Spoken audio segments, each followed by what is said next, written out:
Hi, my name is Jerry Croth. I'm a professor in California. I've made academic lectures on the psychology of propaganda, and this one is called Propaganda, Ukraine, and Nuclear War. We are talking about two things, what mainstream media is saying and what mainstream media is not saying. So let's talk about what mainstream media is saying. All right, that's our first step. Putin is reckless, evil, and dangerous. Russian forces facing resistance in smaller cities. I believe in our defenders more than in God. Why this Ukrainian family plans to stay in place. Civilian hiding in a bomb shelter says Russian soldiers are getting clobbered. Ukraine-Russia war. Russian troops are underfunded. Equipment is subpar, according to reports. Russian troops are experiencing setbacks in Ukraine.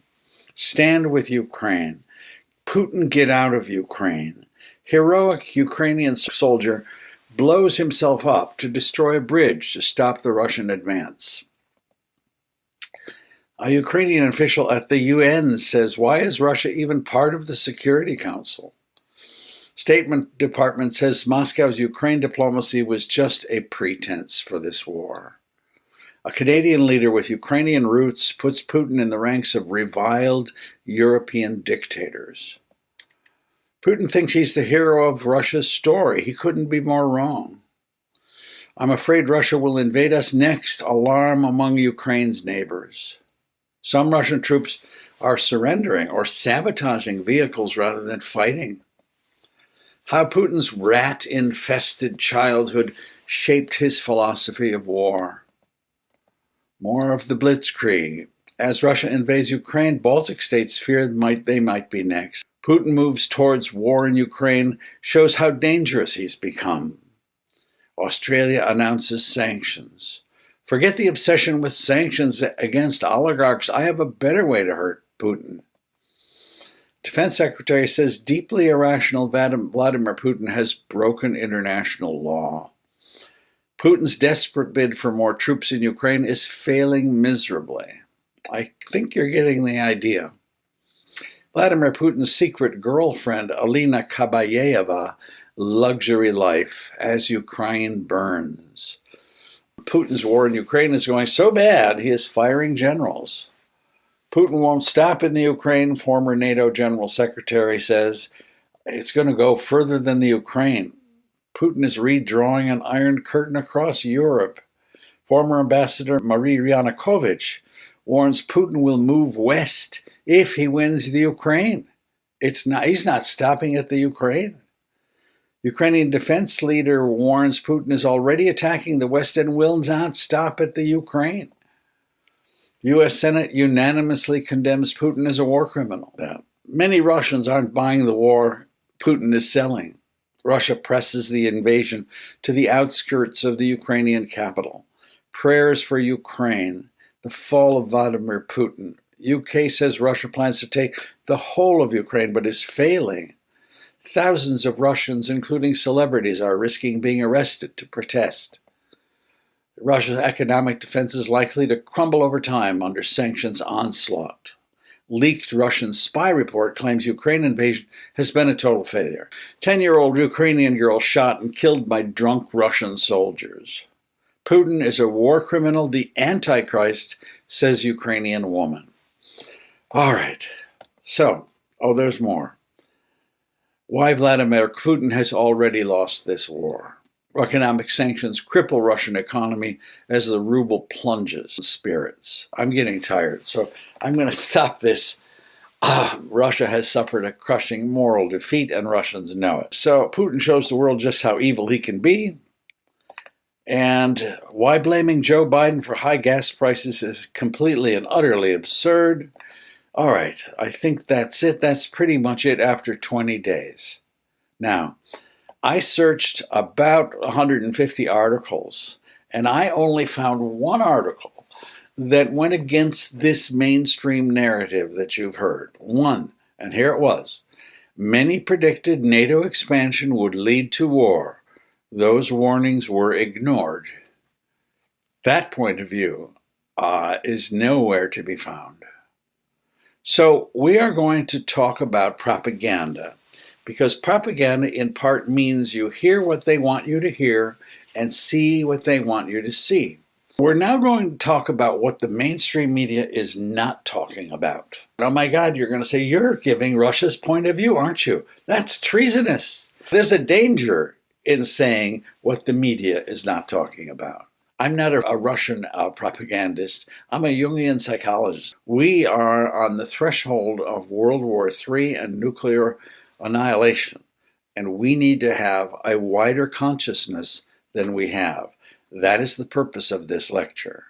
We are on the precipice of nuclear war. We are on the precipice of World War III. I pray to God that doesn't happen, but this is my best effort to try to increase our consciousness about what's going on now, because we are not seeing things clearly.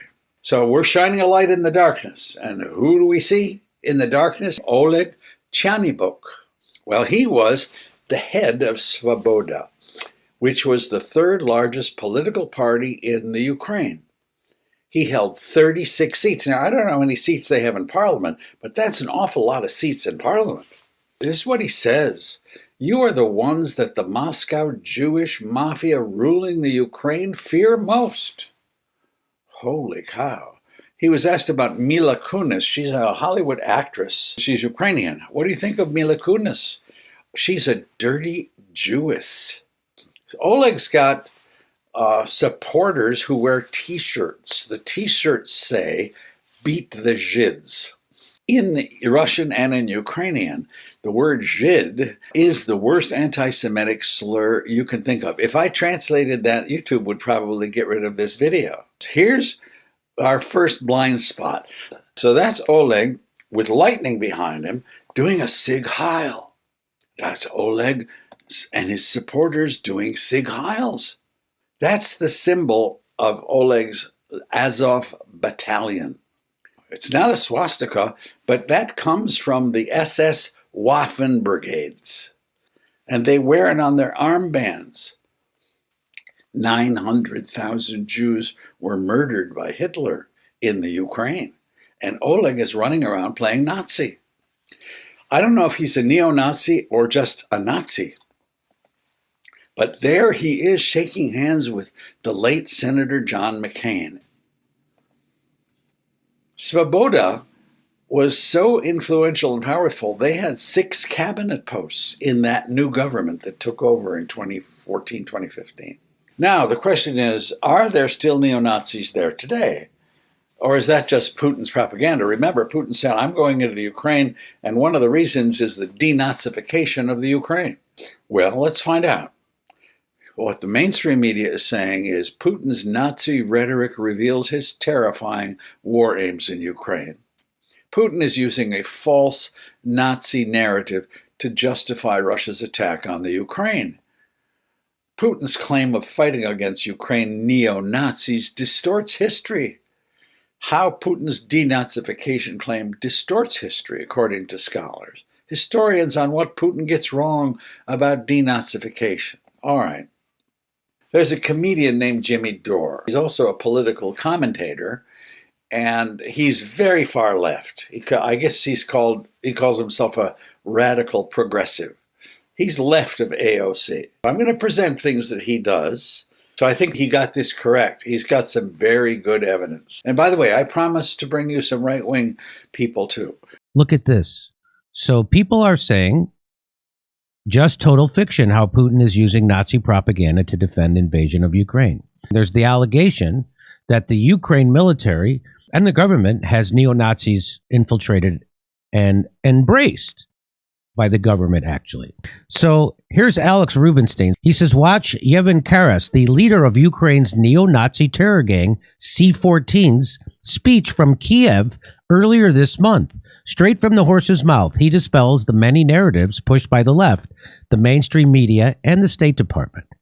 He's not denying he's a Nazi, and he's going to brag that of all the influence they had in the coup, and that the fact that the coup wouldn't have happened if it wasn't for the Nazis. Watch this.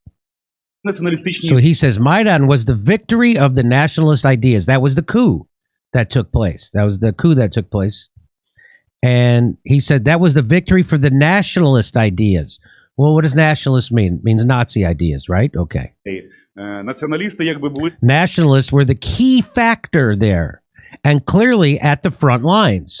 ключовим фактором однозначно і на фронті. Зараз дуже багато є спекуляцій. Ну, нація Now, there is a lot of speculation saying, well, there were only a few neo-Nazis. вони багато там, ну, ЛГБТшники, там посольства кажуть, ну скільки LGBT and foreign embassies are saying there were not much neo-Nazis on Maidan. Maybe about 10% of the real ideological ones.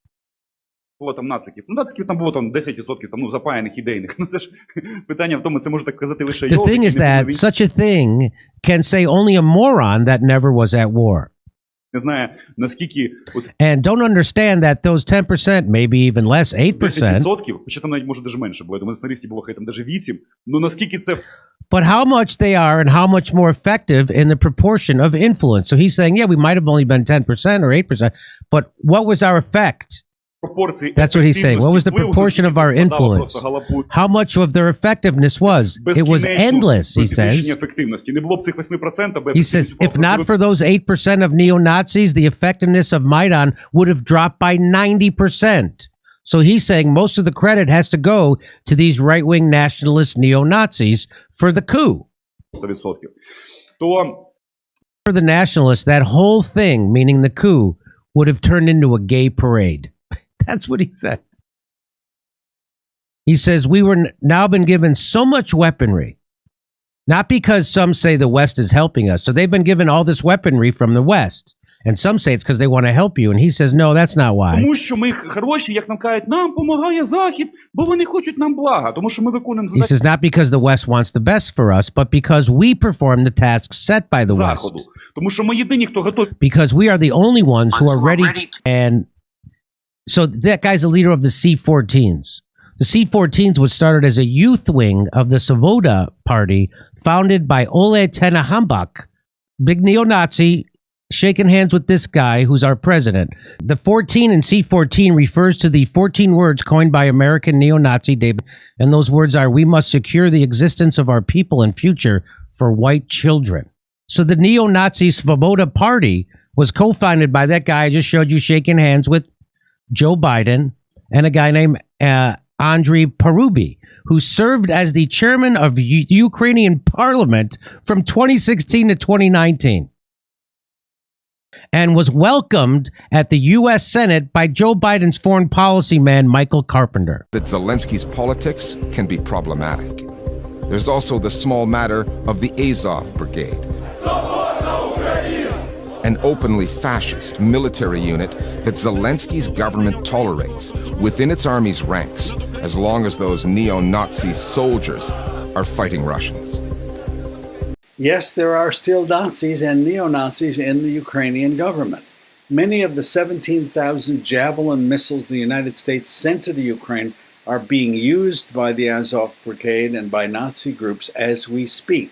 This is not on mainstream media, and this is true. So let's take a look at blind spot number 2. Russia's perception of Putin is vastly different than our own. We have imagery that looks like it comes out of some propaganda factory, which is always talking about Putin as a gangster, as a gun-toting, evil, criminal, fearful person. He looks in the mirror and he sees Stalin.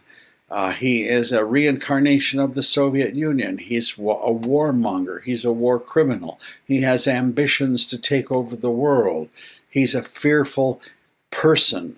He's also described as a wannabe czar and royalty, a rich guy, an oligarch. Putin is a war criminal, the Antichrist, says a Ukrainian woman. There he is smiling in front of a hydrogen bomb. The fall of Vladimir Putin. Putin is evil, not mentally ill, a psychological explanation. Putin shows the world just how evil he can be, the secret source of Putin's evil. Now let's talk about Russian perceptions. This is 2 polls about Putin and Obama, and Putin's popularity in Russia was like 87%. It was almost twice that of Obama. The Russians love Vladimir Putin. Now, here's more recent data. This February, before the invasion, 22, Putin, he's at 70%.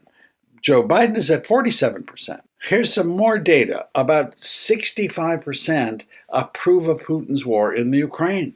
58% of Russians support the invasion of Ukraine. What our media is telling us is there are people who are protesting against Putin on television, on radio, breaking into a TV station. They're getting arrested, thrown in jail. That goes against these polls.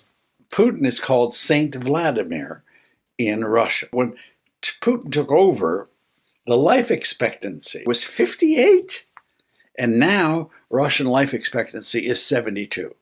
Putin tripled the GDP of Russia in 20 years. Blind spot number 2, Putin may be described as evil and the devil in the U.S. media, but it looks very much that Saint Vladimir is strongly supported in Russia. Blind spot number 3, U.S. intervention in Ukraine in 2014. We don't hear much about that at all. There was a man named Yanukovych who was democratically elected. He was supposed to be quite corrupt. He was the head of the Ukraine, and he was overthrown in 2014. 110 protesters were killed, and they blamed that on Yanukovych for shooting them. That was only half true, because you forgot about Oleg's Azov battalions. They were out in full force, and they were shooting policemen and Yanukovych's troops, and they killed 18 policemen. By the way, Victoria Nuland was out there passing out cookies to the protesters. If you overthrow a government by force, that's called a coup d'etat. And the government that takes place, that goes in its place is called a junta. Now, we don't use the term coup d'etat in Ukraine. We don't use the term junta, but guess who does? The Russians do. The U.S. said at the time, all we can do is offer our moral support. But Victoria Nuland was there passing out cookies, and John McCain was there shaking hands with Oleg. So Victoria Nuland talks to the ambassador of the Ukraine, an American, and Russia probably secretly taped that phone call, and then they put it out on YouTube. And Victoria Nuland had to say, yeah, that's my voice. But listen to what happened. This is the most important YouTube video in 20 years. Right now, the top State Department official has apologized to her European counterparts after she was caught cursing the European Union, the EU, in a leaked audio recording that was posted to YouTube. The recording captured an intercepted phone conversation between the U.S. ambassador to Ukraine, Jeffrey Pyatt, and Victoria Nuland, the top U.S. diplomat for Europe. Nuland expresses frustration over Europe's response to the political crisis in Ukraine using frank terms. So that would be great, I think, to help glue this thing and have the UN help glue it. And, you know, the EU. Because she used a curse. There were several other very interesting parts of her conversation with the U.S. ambassador to Ukraine. Let me work on Klitschko, and if you can just keep, I think we want to try to get somebody with an international personality to come out here and help to midwife this thing. And then the other issue is some kind of outreach to Yanukovych, but we probably regroup on that tomorrow as we see how things start to fall into place. So on that piece, Jeff, when I wrote the note, Sullivan's come back to me, VFR, saying you need Biden, and I said probably tomorrow for an attaboy and to get the deeds to stick. So okay. Biden's willing. I don't think Cleach should go into the government. I don't think it's necessary. I don't think it's a good idea. In terms of him not going into the government, just let him sort of stay out and do his political homework and stuff. I'm just thinking in terms of sort of the process moving ahead, we want to keep the moderate Democrats together. The problem is going to be Tonybook and his guys. And, you know, I'm sure that's part of what Yanukovych is calculating on all of this. I think Yats is the guy who's got the economic experience, the governing experience. He's the guy, you know, what he needs is Cleach and Tonybook on the outside. He needs to be talking to them 4 times a week, you know. That's the U.S. ambassador to Ukraine, Pyatt, speaking with Victoria Nuland. What are they doing? The highest ranking State Department official, who presumably represents the Obama administration, and the American ambassador in Kiev are, to put it in blunt terms, plotting a coup d'etat against the elected president. Victoria and the U.S. ambassador actually chose the first president of the Ukraine, who reigned from 2014 to 2016. His name was Arseny Yatsenyuk, and they called him Yats. They, in that telephone conversation, said, let's go with Yats. They're choosing the head of the Ukrainian government for the next 2 years. Later, there was another election. The eastern parts of Ukraine did not participate. The Donbass region. Petro Poroshenko was elected, and he became the next leader of the Ukraine. Do you remember Julian Assange? He had released hundreds or thousands of State Department documents, and one of those documents dealt with Poroshenko, and it said, Poroshenko is our Ukraine insider. So he was an insider for the United States. The CIA director, Walter Brennan, goes to the Ukraine right after this coup under an assumed name and meets with the leaders. Journalist Wayne Madsen says the White House earlier lied about the CIA chief's trip to Ukraine. The White House originally lied about Brennan being in Ukraine, and so did the CIA. They said it was a flat-out lie that Brennan was in Ukraine, and then today we had the White House reverse itself and say, in fact, Brennan had been in Ukraine. Brennan met with the coup leaders in Ukraine, the junta, for lack of a better term, and was discussing with them their need to hit the secessionists in the eastern part of Ukraine. So obviously, one thing that's not on Brennan's itinerary or schedule is peace negotiations. He wants a confrontation, and it looks like he prevailed on Ukrainian leaders to get very tough with Ukrainian security forces and maybe U.S. mercenaries in eastern Ukraine. Looks like we did play a role in the overthrow of the Ukrainian government in 2014, after all. So let's go to blind spot number 4. Russia's paranoia about nuclear war. This we know very little about. How many of you have heard about Able Archer? It is the most dangerous moment in human history, and we don't know much about it at all. This is relevant to what's going on today. So let's gather this in. We had put Pershing missiles in Europe, which could hit Moscow in 8 minutes. And then Able Archer was a computer simulation of World War III. That's all it was. It was a computer game. And the people came to work from 9 to 5. They did it 6 or 7 days. And the people in the West, that is Europe and the United States and NATO, thought it's just an exercise. It's not a big deal. But they wanted to make it as realistic as possible. So they had secret communication, tried to make it to simulate a realism. Now, the Soviets are reacting to a few things. One, they're having an exercise, really. How do we know it's an exercise rather than the real thing? Ronald Reagan is the president, and he seems to be mentally ill, or certainly reckless in calling us the evil empire. And third, they have just put in missiles that can accomplish a first strike in 8 minutes.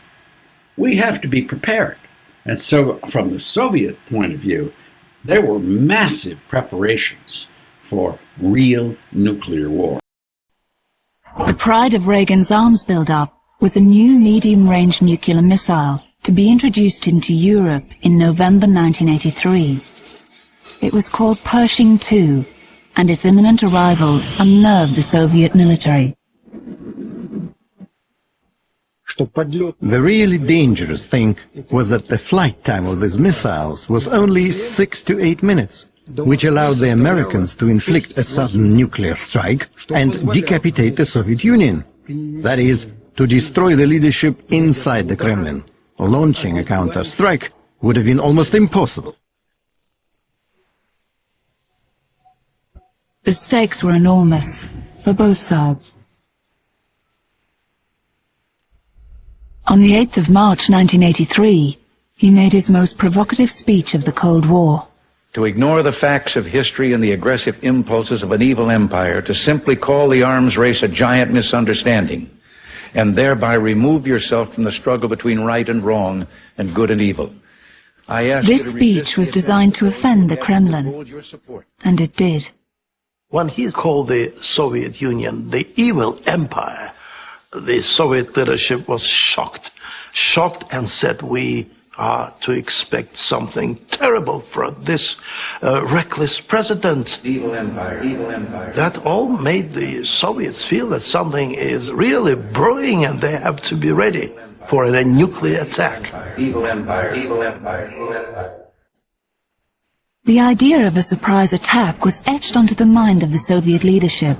They could not forget the humiliation of June 1941, when under the guise of an exercise, Hitler marched into the Soviet Union, launching Operation Barbarossa. For the Soviet military and for millions of Russians, the tragedy of World War II, the so-called unexpected attack, was something they would never forget. It was a national disgrace for the armed forces. They would never want to have it again.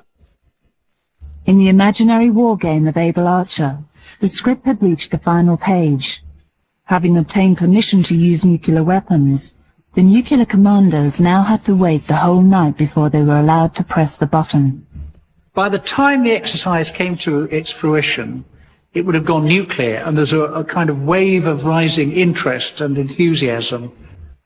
When it had gone critical, we were asking for nuclear release, bang, and we can all go home. They were not aware that this very night was a special date in the Soviet calendar. When we reached the command bunker that night, we received a special order. We were told to immediately go to raised combat alert. It was so serious, there was a third man there with us to maintain uninterrupted communications. At dawn the following day, the Soviets intercepted the NATO signal that nuclear missiles had been launched. We were waiting for the one most important order. That is the order to open the safe with launch codes. When you open that document, your hands are shaking. It is the most terrifying thing. But we knew that if we had received the order, American missiles were already flying towards us. The targets had been chosen. The coded messages had been sent. But the missiles remained nothing more than pieces of paper in a war game. On the last morning, 350 imaginary nuclear weapons were launched at targets in Eastern Europe and the Soviet Union.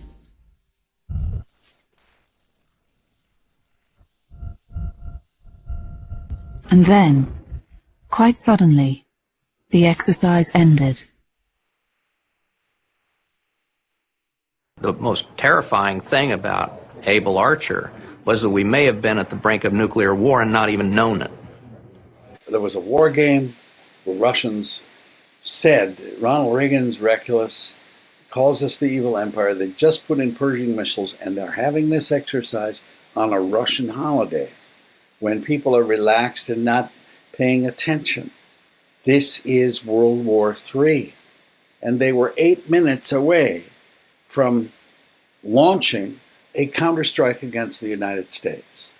That's worse than the Cuban Missile Crisis. So 4 years later, after this event, Gorbachev signs an agreement with Ronald Reagan called the Intermediate Range Nuclear Forces Treaty, so the Pershings would get out of Europe.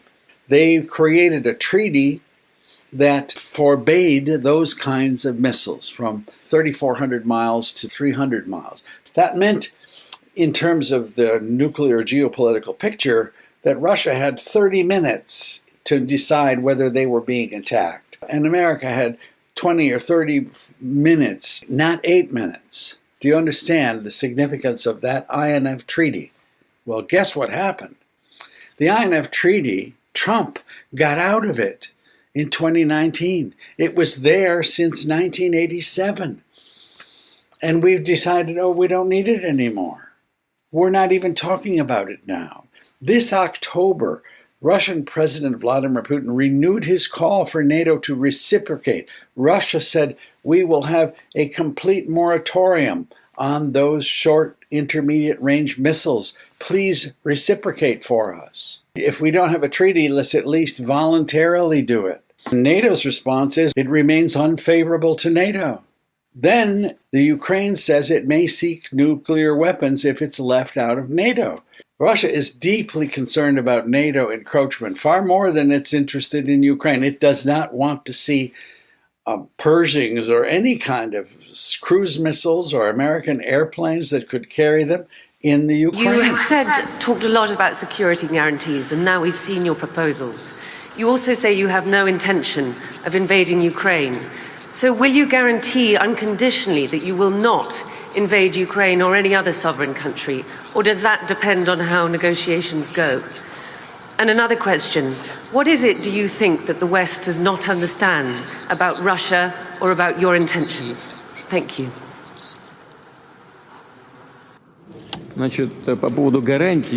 Speaking of the security guarantees and what it will depend upon, or if something will depend upon the negotiations, our actions will not depend on the negotiation. They will depend on the unconditional compliance with the Russian security demands today and in the historical context.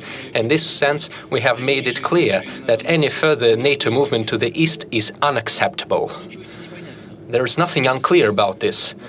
We are not deploying our missiles over at the borders of the US. No. On the other hand, the US is deploying its missiles close to our home, on the porch of our house. So, are we demanding something excessive? We're simply asking them not to deploy their attack systems over at our home. What is so unusual or peculiar about that? So what would the Americans think if we, for example, decided to come to the border between, say, Canada and the United States or Mexico and simply deploy our missiles over there? Well, did Mexico and the US never have any territorial disputes? What about California? What about Texas? Did you forget about that? But everything seems to have calmed down. Nobody remembers those things, just like the way they remember about Crimea. We try not to remember the situation in Ukraine. This is a matter of security, not just history. This is about security. It is not the negotiations that matter. It is the outcome, the result. I've reiterated this many times, and you're well aware that we said not an inch to the east. That was the NATO guarantee in 1990. So what became of that? They fooled us. We've seen 5 waves of NATO expansion. Now they're in Romania and in Poland, and they're deploying the relevant attack systems over there. That's what we're talking about. You should finally understand, we're not threatening anyone. We did not come to the US borders or to the UK borders.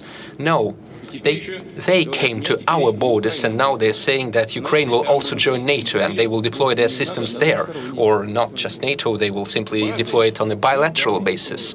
They will deploy their military bases and their attack systems. That's what we're talking about. And you keep demanding some guarantees from us. You must give us the guarantees. It is up to you, and you must do this immediately, right now, instead of keep talking about this for decades. Putin is asked, are you going to guarantee that there will be no invasion? And he said, it depends not on the negotiations. You just cannot put your attack systems on our doorstep. That's it. We're not putting our attack systems on your doorstep, so don't put yours on ours. We've talked about it for decades, and now is the time that you need to stop NATO expansion. When Berlin fell, they made a promise to Russia saying, not an inch eastward. Well, there have been expansions all the way up to Ukraine's borders. You lied to us. You said not an inch eastward, and here you are in the Ukraine. You're the ones who have to make the changes. Blind spot number 4. Russia's paranoia is enormous about being invaded or attacked from the West. We need to appreciate their fears and not to dismiss them as irrational. Number 5, the geopolitical picture. Look at it through Moscow's eyes. Since the Clinton administration in the 1990s, The U.S.-led West has been on a steady march toward post-Soviet Russia. Began with the expansion of NATO in the 1990s under Clinton. Bush then further expanded NATO all the way to Russia's borders.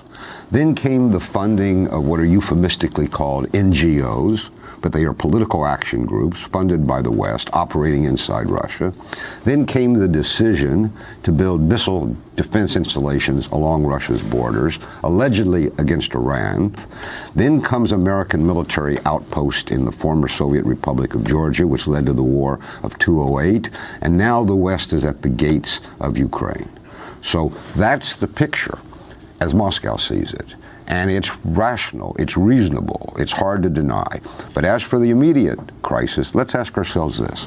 Who precipitated this crisis? That's a map of Bulgaria. It was one of the closest countries to the Soviet Union. We have 4 military bases there. The promise that the United States made barely held for a decade. The 90s were pretty bad for Russia. Despite the fact that the Cold War was already over, the Clinton administration couldn't resist continuing to fight it. In 1999, we took advantage of Russia's weakness and added much of the old Warsaw Pact to NATO. In 2004, noted foreign policy genius George Bush went even further, adding the rest of the Warsaw Pact and countries that had once been part of the USSR. In 2008, elements within NATO made it clear that they intended to ask Georgia and Ukraine to join. Take a look at this map. You can see the blue things represent battle groups along Russia's frontier. Here are missile launchers. That's a missile launcher in Poland and a missile launcher in Romania. Now, we say they're just defensive. They're meant to shoot down Iranian rockets. And the Russians say, we don't believe you. We want to inspect those bases. And NATO won't allow those inspections. Here's what Russia is worrying about, and this is part of Russia's motivation for this war. They do not want to see these American NATO bases on their borders in Ukraine. It's that simple. NATO says on January 7th, it has the right to expand. NATO rejects Russia's demands to stop expansion. NATO rules out any halt to expansion, rejects Russia's demand. Blind spot number 5, Russia believes it cannot stop NATO expansion through diplomacy. If it does not act now, American troops and missiles will be on its doorstep. Blind spot number 6, the absence of an opposition. I noticed that these two guys were on television all the time. John McCain, Lindsey Graham, they just seem to be on television all the time championing the new revolution in the Ukraine. And I looked at the Vanderbilt Television Archives. That's a good source to find out how many things have been on primetime news. Lindsey Graham and John McCain were on TV talking about this subject 12 times more than people who are against it. Noam Chomsky, Stephen Cohen, Michael Moore. They didn't even hardly got on television at all. Here are a few voices in opposition to the mainstream media. This is Professor John Mersheimer, who blames the United States for the crisis in Ukraine. He's a professor from the University of Chicago. He doesn't get on TV, this crisis. Well after 2014. Then, starting about mid-year and really heating up at the end of last year, I would say in December 2021, was a second major crisis. And the question is, what caused this crisis? And in my opinion, it was caused largely by the fact that Ukraine was becoming a de facto member of NATO. It's commonplace in the West, especially in Washington these days, to say that Russia had nothing to fear regarding Ukraine becoming part of NATO. And Russia had nothing to fear because NATO was doing nothing to move forward Ukraine's incorporation into NATO. I think in a de jure sense, that's absolutely correct. But in a de facto way, that's wrong. What we were doing was we were arming the Ukrainians. And you want to remember, it's President Trump in December of 2017, who was under great pressure, who decided to arm the Ukrainians. So we were arming the Ukrainians. We were training the Ukrainians, and we were forming ever closer diplomatic ties with the Ukrainians. And this spooked the Russians. It especially spooked the Russians in the summer of last year when the Ukrainian military used drones against Russian forces in the Donbass region. It especially spooked the Russians last summer when the British drove a destroyer through territorial waters, Russian territorial waters in the Black Sea. It especially spooked the Russians in November when we were flying bombers within 13 miles of the Russian coast. So all these events, coupled with this de facto bringing of Ukraine into NATO, pushed the Russians to what Sergei Lavrov said was the boiling point. You know, Lavrov was asked in January why the Russians had reached this point and why we were in the midst of a crisis. And he said, Lavrov said in January, we had reached our boiling point. First expansion of NATO, second expansion of NATO, and then all of these events associated with Ukraine. The Russians had had it. So you had a crisis of massive proportions, which of course resulted on February 24th in the Russians invading Ukraine. And we are now in the midst of a real war. This is not just a civil war in eastern Ukraine, which is what we had before February 24th. We now have a real war. So this brings us to the question of what is the conventional wisdom on this subject, and how do I think about the opposing argument? The opposing argument is that this has nothing to do with NATO expansion. It's really quite remarkable. When you listen to people in the administration speak, and when you read editorials in the Washington Post, words like this are spoken. This has absolutely nothing to do with NATO expansion. I don't know how anybody can say that. The Russians have been saying since April 2008 that this is all about NATO expansion, that NATO expansion into Ukraine is an existential threat to them. But Americans simply refuse to believe that. NATO expansion is very, very much the reason the Russians went to war. And if you look at mainstream media, it's like treated as a complete irrelevancy. This is MSNBC, which said Russia's Ukraine invasion may have been preventable. That's a rare point of view. Listen to this. According to a line of widely overlooked scholarship, forgotten warnings from Western statesmen, and interviews with several experts, many of these analysts argue that the United States erred in its effort to prevent the breakout of war by refusing to offer to retract support for Ukraine to one day join NATO, and that Russia's willingness to go to war was so clear for so long that dropping support for its eventual entry could have averted the invasion. That's rare for MSNBC to make that admission. Underplayed in American and Western news coverage of the Ukraine story is the expansion of NATO. Premeditated, unjustified. The U.S. State Department briefings, fronted by Ned Price, often include intelligence assessments from agencies like the CIA. The CIA's director is William Burns. He's done 2 stints at the embassy in Moscow, speaks fluent Russian, and happens to be completely out of step with the Biden administration on how this crisis came to be.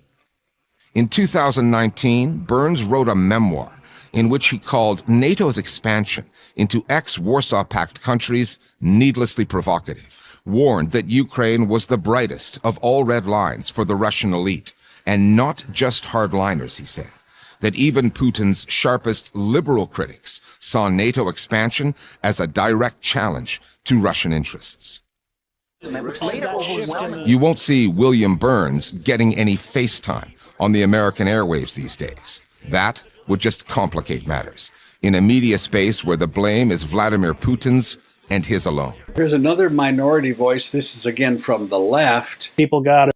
Now we got the EU just announced that they're going to allocate hundreds of millions of euros to buy weapons. Germany just said it would triple its defense budget. Biden has asked Congress for $6.4 billion to for the Ukraine, and this is on top of the $650 million in military aid that they've given the Ukraine. It's absolute insanity, especially because Russia is a nuclear power, as Putin reminded everyone.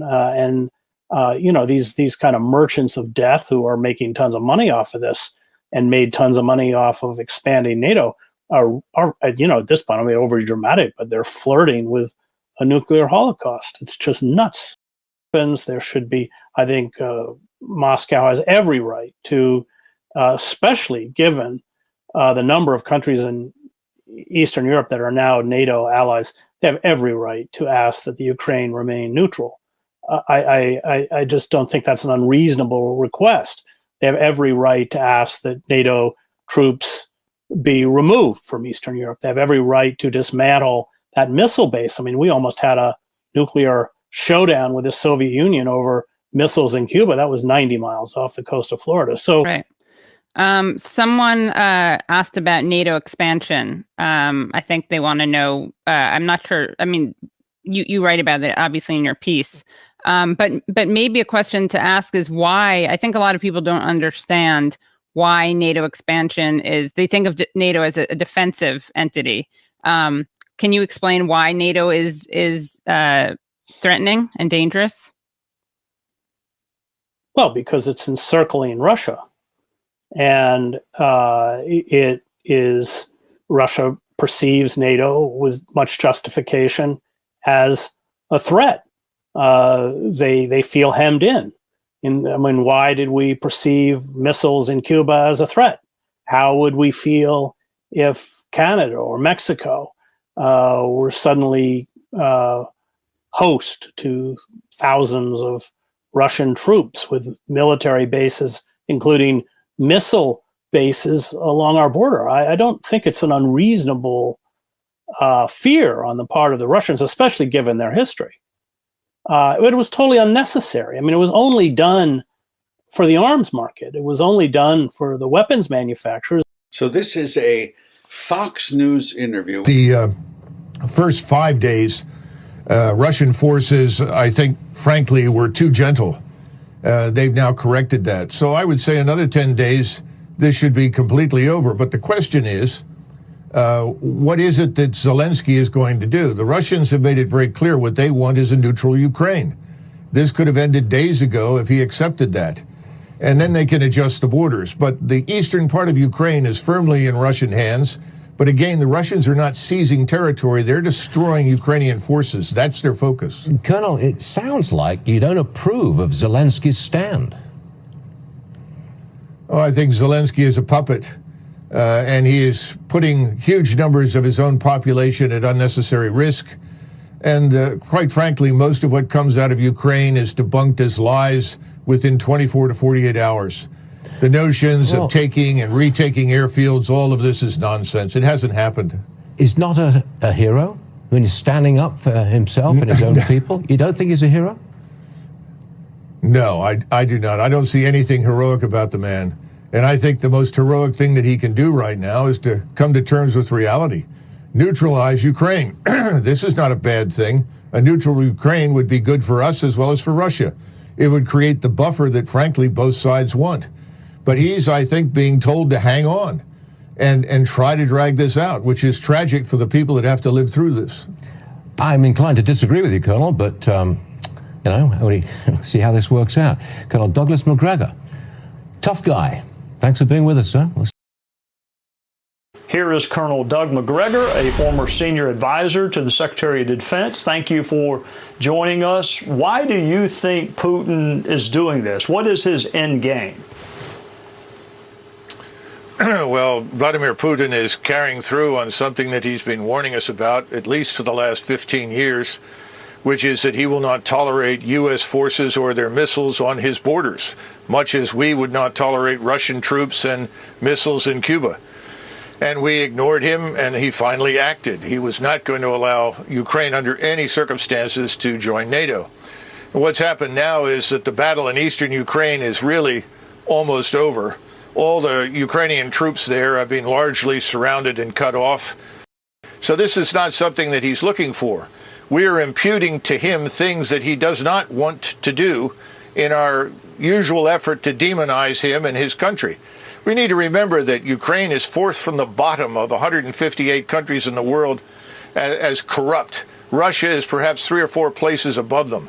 This is not the liberal democracy, the shining example that everyone says it is. Far from it. Mr. Zelensky has jailed journalists and his political opposition. I think we need to stay out of it. The American people think we should stay out of it. The Europeans think we should stay out of it. And we should stop shipping weapons and encouraging Ukrainians to die in what is a hopeless endeavor. So when you say stay out of it, you mean no sanctions, no military aid, just let Russia take the portion of Ukraine they want to take? Yes, absolutely. I see no reason why we should fight with the Russians over something that they have been talking about for years. We simply chose to ignore it. And more important, the population there is indistinguishable from their own. You know, the thing that's so disturbing is that on the one hand, we will not send our forces to fight, but we are urging Ukrainians to die pointlessly in a fight they can't win. We're going to create a far worse humanitarian disaster than anything you've seen thus far if it doesn't stop.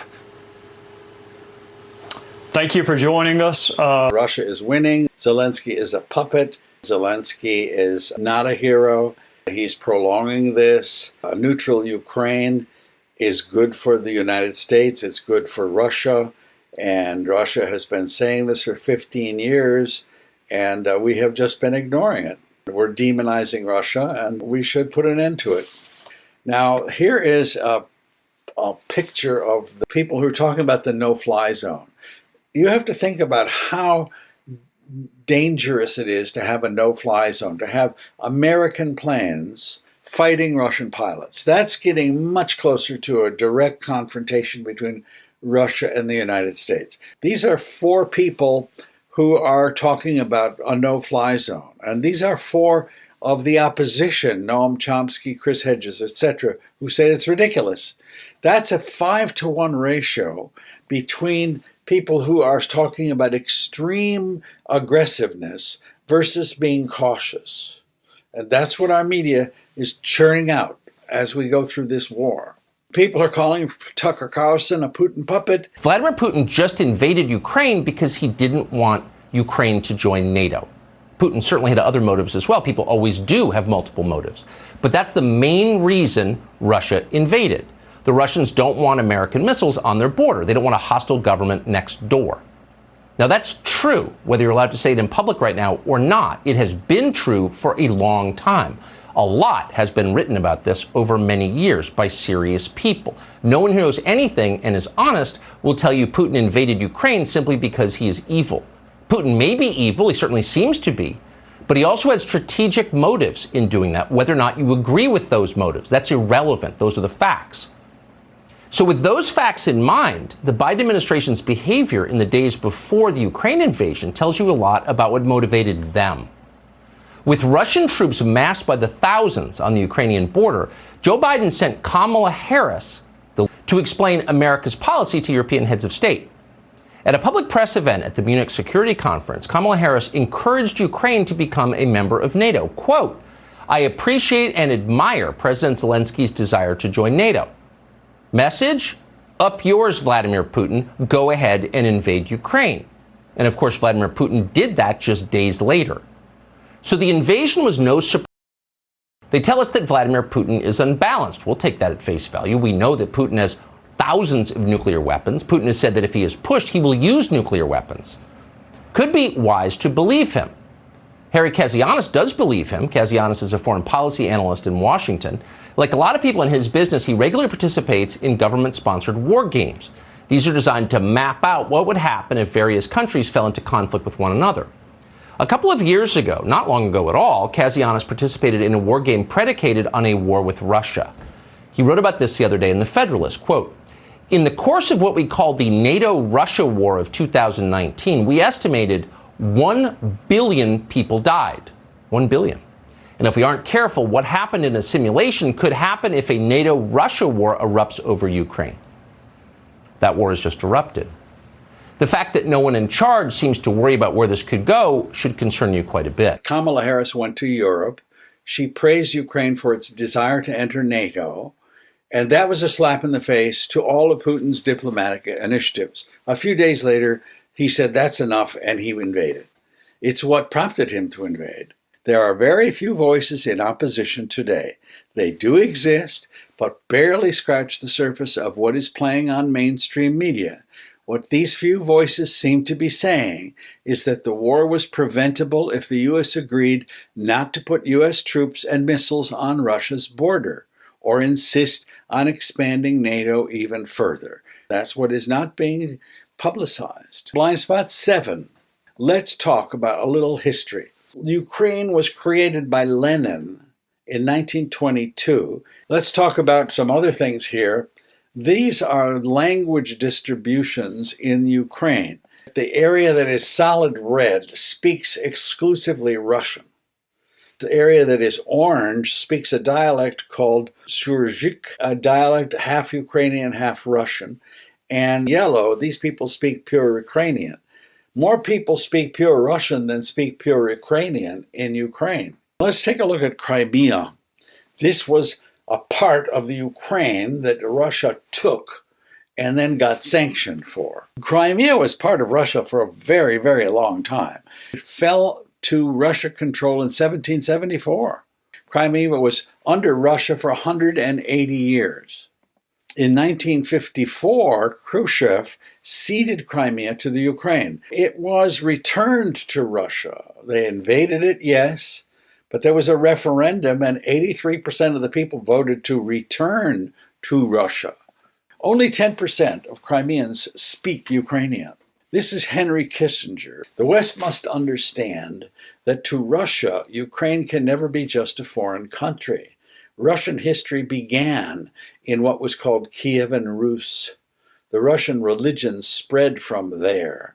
Ukraine has been part of Russia for centuries. Blind spot number 7, summary. Tell me if you agree.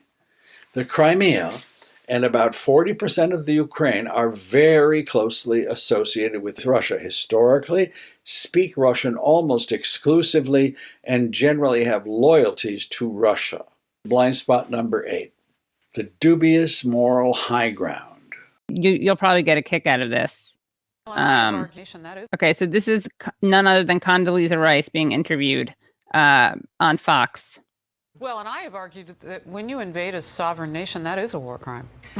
I mean, I think we're at just a real basic point there. Well, I'd agree. It is certainly against every principle of international law and international order. And that's why throwing the book at them now in terms of economic sanctions and punishments is also a part of it. And I think the world is there. Certainly NATO is. So you kind of can't make this up, right? No, well, she just made a case for why she should be in prison. Yeah, Condoleezza Rice. Yeah, exactly. Of course. Condoleezza Rice was an advisor to George Bush, and we invaded Iraq without authorization from the United Nations. It was a war crime. And he said she just made an argument for why she should be in prison as a war criminal because she and George Bush did what Putin is doing now in the Ukraine. And what we and our allies and partners can do is make clear that there are costs for this kind of behavior. When you violate a sovereign nation's territorial integrity, when you engage in clearly provocative efforts to destabilize a sovereign nation, those actions incur costs. I want to compare two conflicts. The population of Crimea was 3.2 million. Population of Iraq, 32 million. The legal aggressor in Crimea was Russia. The legal aggressor in Iraq was the United States. The number of people killed in Crimea by the Russians to take over Crimea, 5 people. The number of people the United States killed in Iraq, at least 300,000. Were sanctions imposed on Russia? Yes, for its illegal invasion. Were sanctions imposed on the United States for its illegal invasion? No. Was it a violation of the UN Charter? In both cases, it was. And in terms of the will of the people, 83% in Crimea voted to join Russia. In Iraq, the majority of Iraqis have always wanted us out of there. A poll in 2005 showed that a majority of Iraqis opposed U.S. presence in their country. So let's talk about countries where our moral high ground idea is very shaky. We have been aiding and abetting the war in Saudi Arabia with Yemen. And the number of people killed in Yemen is at 377,000. We are complicit in that. In Syria, those areas in black are occupied by the United States. Now, Syria is a legal, official country. It has a seat at the United Nations. It does not want the United States in its country. We are ignoring that. We have built 5 military bases in their country. 600,000 people in Syria have died in the course of their civil war. In 2017, the United States alone killed 6,000 people by itself. They're currently in Iraq. We are there against the will of the people and the majority of the parliament. We don't care. We're staying. 300,000 dead, and we lied about weapons of mass destruction and that Saddam Hussein supported al-Qaeda. No one went to prison. No journalist resigned in disgrace. No successful prosecutions at the International Criminal Court. No consequences at all. Vice President Harris is calling for a war crimes trial against Putin and Russia. The U.S. has always opposed the criminal court. The United States government has consistently opposed an international court that could hold U.S. military and political leaders to a uniform global standard of justice. It's not good for us, but we want it to be used against Putin. When the International Criminal Court tried to indict American politicians for the war in Iraq, the United States sanctioned those people. U.S. to penalize war crimes investigators looking into American troops. Finally, Andrew Bacevich, if you can explain the argument you make in your piece, headlined "The Ukraine Invasion is Nothing Compared to Iraq." I mean, you're a retired colonel. You're a Vietnam War veteran. You lost your son in Iraq. Explain your argument. Well, I mean, I don't, not for an instant, would I want to minimize the horrors that are unfolding in Ukraine today.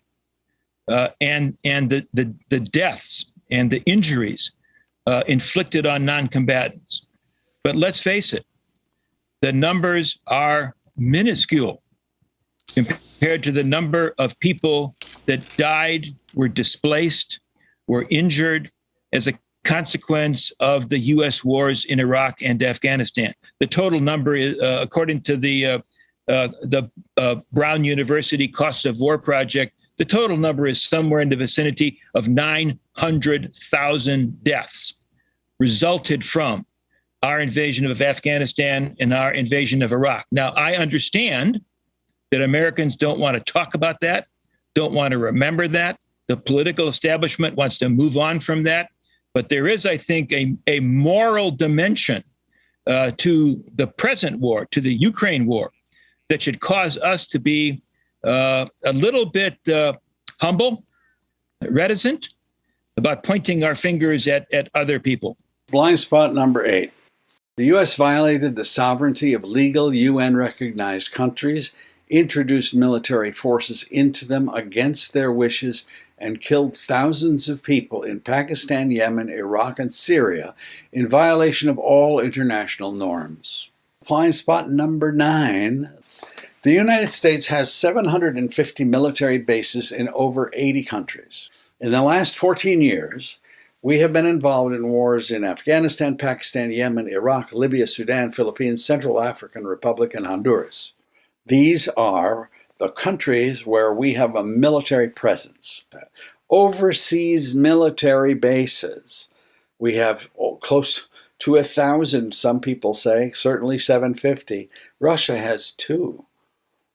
We've invested over $5 billion to assist Ukraine in these and other goals that will ensure a secure and prosperous and democratic Ukraine. The United States and EU energy companies wanted to buy a 49% interest in Ukraine's gas transport system. If we could buy their transport system, then the Russians would have to ask us for permission to sell their gas.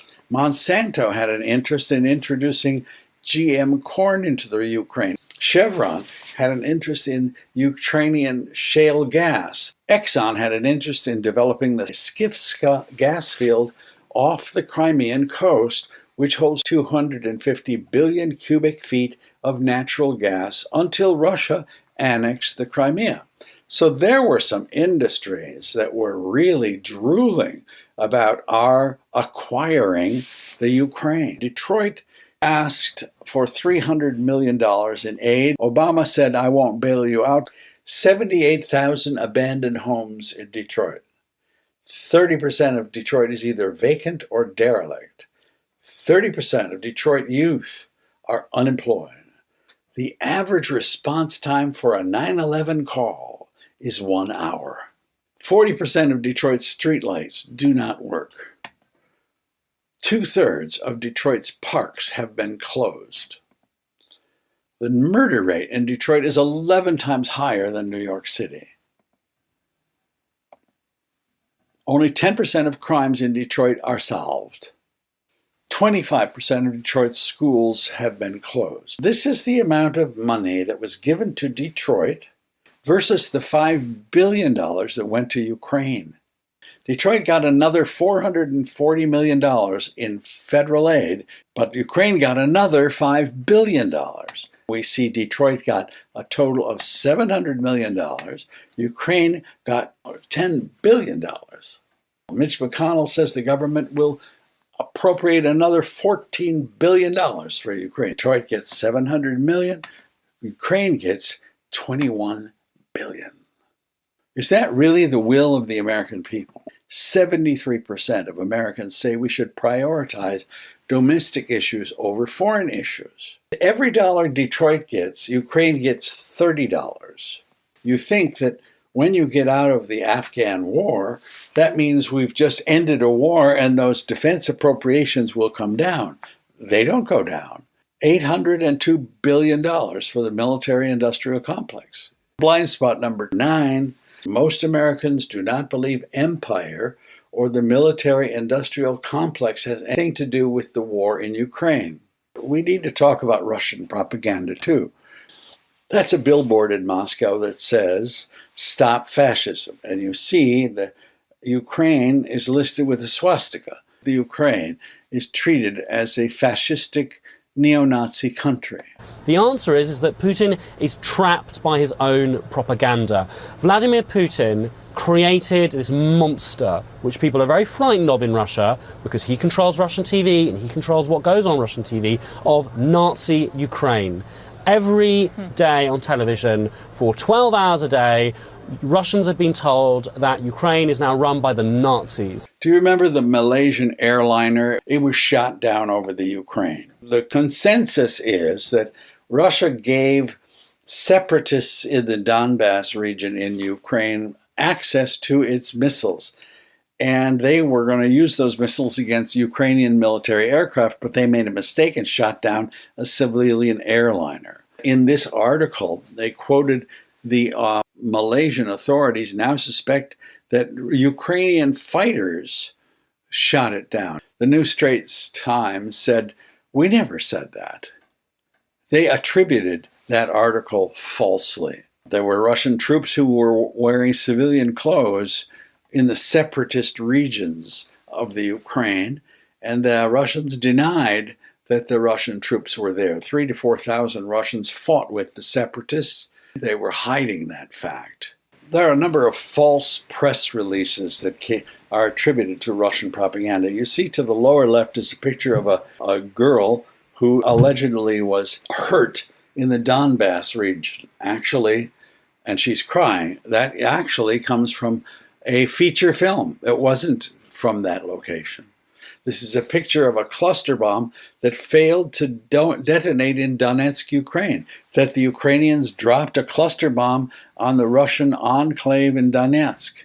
Not true. A group of hackers hacked into the Russian Defense Ministry to expose. They found 350,000 files. And here's a summary. from a place called Roskomnadzor. Here is a quote from those releases. The service has also ordered all media outlets in Russia only to use state-approved information sources or face punishment. Words like attack, invasion, and war are prohibited when describing Russia's invasion of the Ukraine. Obviously, the Russians are engaged in propaganda efforts too. Blind spot number 10. The Dow Jones is removing Russia's stock from indexes, stripping the country of emerging market status. Kremlin says the West is behaving like a bandit. The G7 froze all of Russia's reserve assets in their countries. The Russian central bank targeted by the White House and allies. Putin says sanctions over Ukraine are like a declaration of war. Are we listening? Dmitry Medvedev says, watch your tongue. He warns the West economic wars often become real ones. Punishments and sanctions have eviscerated Russia's economy. The Kremlin believes this is an act of war. Americans do not. Acts of war are usually responded to with counterattacks. Japan attacked Pearl Harbor because we had imposed an economic embargo of oil against Japan. They just didn't attack Pearl Harbor for no reason. They were counterattacking. The final blind spot, the dangers of nuclear war. President Zelensky suggested in February that Ukraine might pursue nuclear weapons. Russia will not let the Ukraine obtain nuclear weapons, period. Putin put his nuclear weapons on high alert just a few days ago. This is the atomic clock, the doomsday clock. They moved the hand to 100 seconds before midnight. That is the closest it's been ever since 1947. Closer than during the Cuban Missile Crisis. This is the most dangerous moment since the Cuban Missile Crisis, Senator Chris Murphy said. We have never been this close to direct conflict with Russia, who, along with other senators, wants to quash calls for U.S. fighter jets to impose a no-fly zone over the Ukraine. Now, this is one of the most popular Russian commentators. Listen to what he says. The sanctions should be answered with nuclear strikes. Those who took our money should be told, you have 24 hours to unfreeze our funds, or else we will send you what you know we've got. Tactical or strategic, take your pick. You stole our money, you're the thieves. That is what's on Russian television. I don't want to disturb your listeners who are going to go to bed after watching you, but I think we're 3 steps from war with Russia. Russia may be hurting, but it still has a gigantic arsenal of nuclear weapons. I'm going to take you back. Cuban Missile Crisis. Kennedy, Khrushchev, Castro. Russians are sending their missiles to Cuba. And Kennedy says, it's a sovereign country. We can have military alliance with anybody. Does that sound familiar? No, says Kennedy. You cannot put missiles 90 miles from Florida. 40 years after the Cuban Missile Crisis, Defense Secretary Robert McNamara, much older, meets Fidel Castro, also much older. They have a conference in Havana in 2002, 40 years after the event. And what McNamara learned during that conference shook him to the core. He said, I learned something I never knew before. Russian submarines were coming towards Cuba. And McNamara ordered that depth charges be dropped on the Russian submarines to force them to the surface. What he didn't know was those Russian submarines were carrying nuclear weapons, nuclear-tipped torpedoes. The commander, whose name was Savitsky, said, our orders are, if we're attacked, to use our torpedoes. His orders were to fire those weapons. They would have destroyed the American Navy with a nuclear weapon. A junior officer, whose name was Vasily Arkhipov, said, don't do that. We were one word away from annihilation. You would not be listening to this video if that word was fire. We didn't know what we were doing then, and that is true. Even Robert McNamara said, Bright McNamara, Kennedy from Harvard, they almost destroyed the world. If we didn't know what we were doing then, do we really know what we are doing now? We are attacking Russia, destroying its currency, eliminating its ability to export, sanctioning its leaders, confiscating its assets and reserves, destruction of its stock market, stopping its airlines and contacts with the outside world, trying to seize its gold, stolen its life savings, and we don't think we're at war with Russia. Разрешили 3 семерки. 836, подтверждаю, разрешили. Удаление 6, пуску готов, ФР горит. Главное включил, не торопится. Удаление 5800. На марке. 5700. Стреляем с 5400. Понял, 5500. Держи. 5400. Пуск. Пуск. Ракета пошла. На цели. 5100. 11 секунд. Держи. 7 секунд. 5, 4, 3, 2, 1. Промазал. Пуск готов. Вот смотри, куда заехал. ПР горит, 1-4. Пуск. Атака сзади. Давай, отцеп. 7 минут. Давай, чуть выше. Держи.